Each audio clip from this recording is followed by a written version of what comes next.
자, 안녕하세요.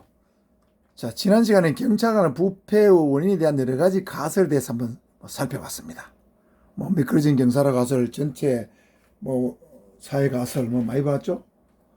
그 다음에 구조원인 가설, 썩은 상자 이론 이런 거 많이 살펴봤는데, 이번 시간은 그러한 부패에 대해서 어떤 반응을 보이는가 이게 살펴보겠습니다. 교재 18페이지입니다. 크게 이 반응에는 내부 고발, 비지바드니스, 도덕적 해이, 냉소주의 해이지 네 가지가 있는데 가장 중요한 것은 내부 고발이 되겠습니다. 구체적으로 한번 살펴볼까요? 자, 내부 고발은 영어로 whistleblowing이라고 불러요. 호루라기 호각을 분다는 뜻입니다.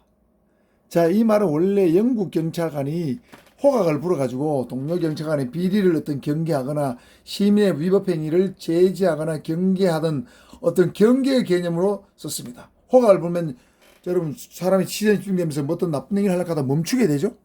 그리고 우리 여성들한테도 호각을 갖고 다니라. 밤에 비상시합 때 자기 신변을 보호하기 위해서 그 휘스를 갖고 다니라고 하는 거죠. 자, 거기서 유래된 것인데 이제 현재의 의미는 이렇습니다. 현대 와서 내부 고발은 동료나 상사의 부정에 대해서 감찰 부서나 외부 기관, 특히 언론기관, 검찰, 이런 기관에 공표하거나 제보하는 어떤 행위를, 일체 행위를 내부 고발로 부릅니다. 그래서 공익제보, 공익신고와 사실은 같은 개념입니다. 내부 고발과 공익신고, 공익제보는 같은 개념이다. 자, 그래서 지금 현재 추미애 장관의 어떤 아들의 문제에 대해서 어떤 당지 사병이 뭔가를 얘기했는데 그것이 내부 고발이냐 아니냐 대해서 논란이 좀 있죠. 자, 어쨌든 그런 것들이 다 내부 고발의 한 유형입니다. 그래서 침묵의 규범과는 반대되는 개념이에요. 침묵 규범은 뭐냐면 동료나 상사와 부정과 비리에 대해서 눈을 감고 입을 다무는 거예요. 이걸 침묵의 규범이라고 부릅니다.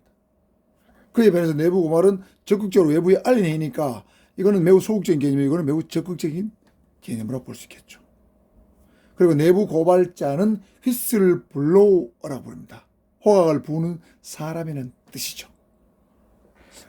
자, 미국에서는 이거를 휘슬 블로잉이라고 하고 딥스로트, 목구멍이 깊다, 깊은 목구멍이라고 불러요. 미국의 워터게이트 사건에서 워터게이트 사건을 예를 들면 미국의 대통령이 국회, 미국의 의회에 도청기를 설치해서 뭔가 의원들이 하는 말을 들었다, 감청했다, 도청했다, 비밀에 들은 거죠.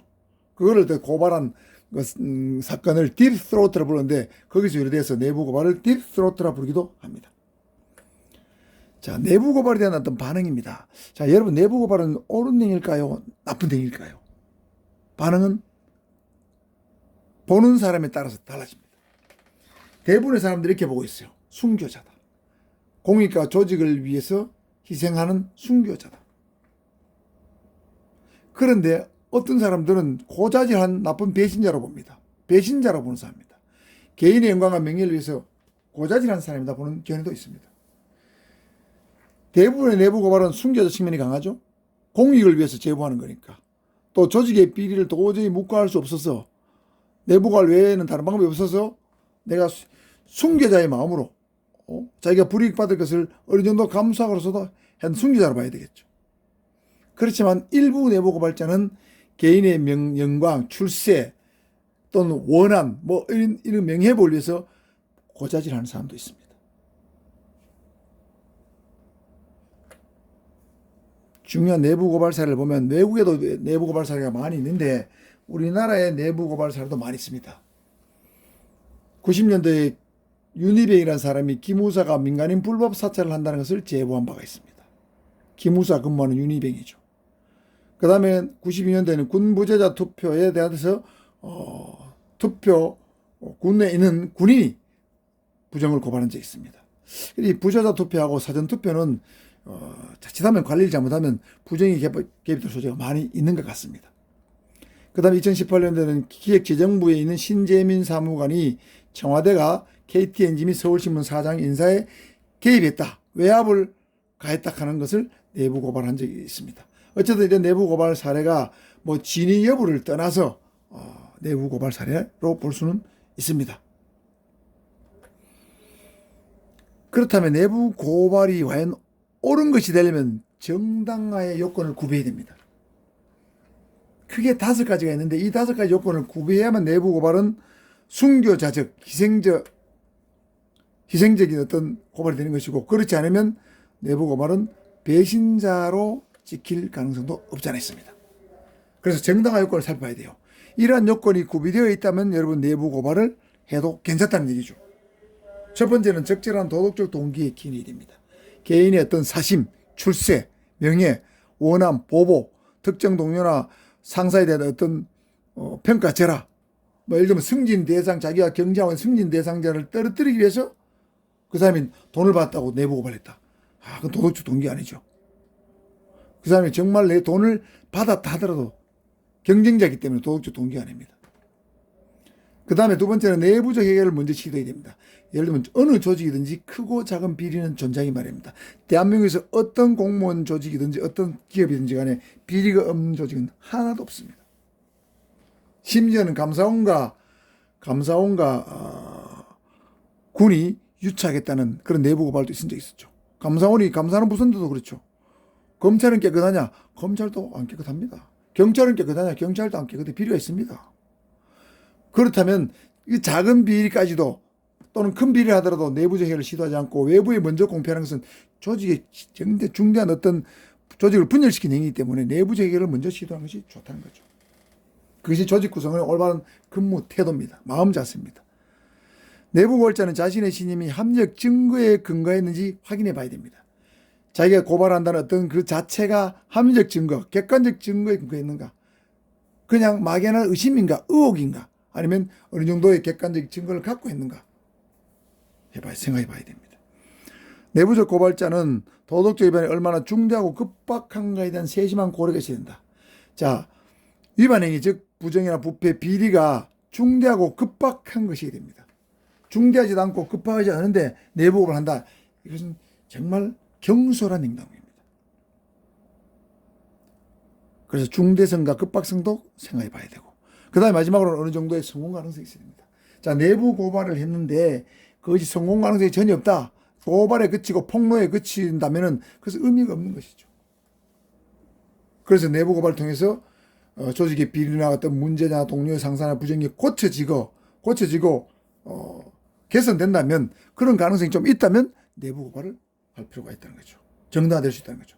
자, 5가지 동기, 요건 여러분 잘 알아두셔야 되고, 이런 내용들은 여러분 수업 과제로도 제가 낼 수도 있습니다.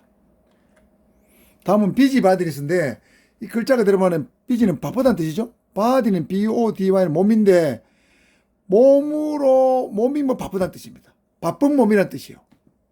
이거는 나무, 잘못, 부정, 비리, 비행에 대해서 일일이 참견하면서 훈계, 질책, 충고를 하는 행위를 비지바디니스 그래요. 제 주변에도 있는 사람이 있어요. 우리 아파트도 있는 사람이 있어요. 예를 들면 아파트에 딱 엘리베이터를 딱 탔는데 빨리 급해가지고 엘리베이터 버튼을 딱 누르면, 엘리베이터 빨리 누르면 되냐고 말이에요. 전기세 많이 먹는데 전기세 많이 나면 안 됩니다. 누르지 마세요. 이런 사람이 있어요.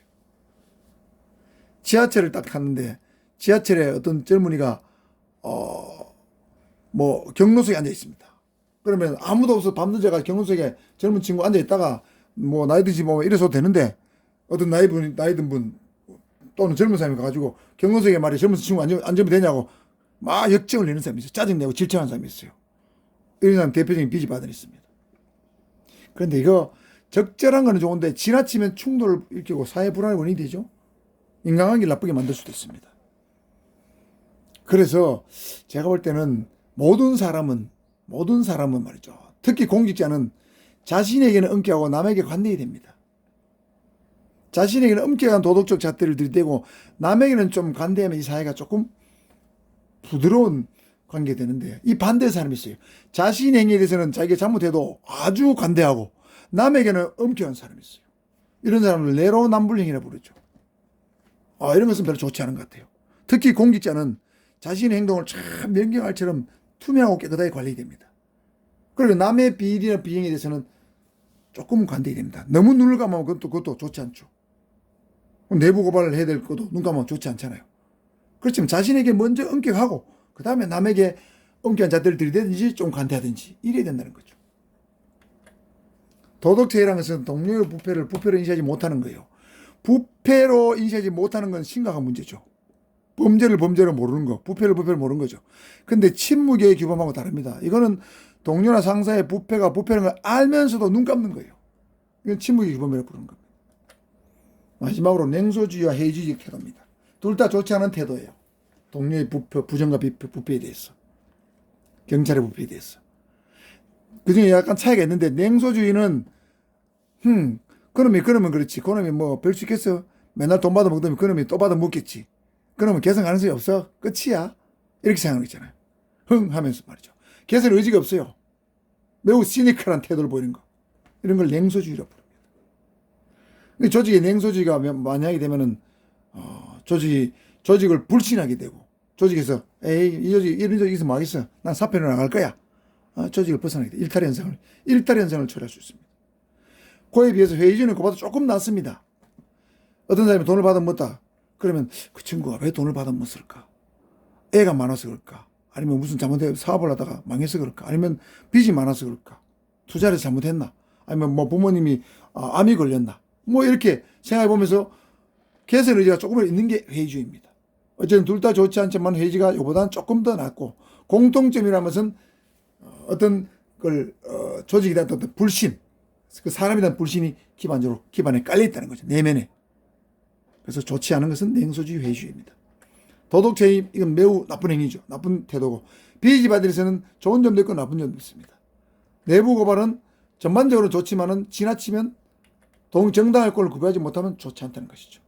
자, 오늘 이번 이 시간에는 경찰 부패에 대한 어떤 조직원의 반응에 대해서 한번 살펴보았습니다. 이상입니다.